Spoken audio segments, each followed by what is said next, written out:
Dua nə üçündür ümumiyyətlə, bilirsiniz? Hərdən deyirlər, biz niyə dua eləyək? Onsuz da Allah bilir də nə istəyirik. Niyə dilimizə gətirməliyik? Niyə hacətimizi dilimizə gətirməli? Bilmir nə istəyirik. Bilir nə istəyirsən.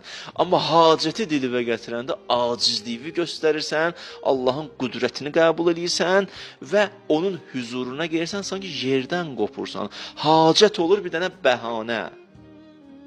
Hacət olur bəhanə, yerdən qopursan, dünyadan qopursan, başqa bir aləmə daxil olursan. İmam Sadiq ağa deyirdi, bir hacətim var idi, əllərimi qaldırdım, dedim, ya Allah, ya Rəbbəl aləm. Bir də gördüm, Allahdan cavab gəldi.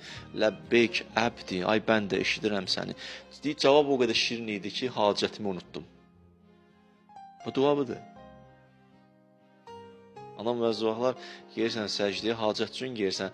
Amma başsan Allah, Allah, Allah deməyə bizim halın değişib, hacəti yaddan çıxarmısa bir saat da Allah'a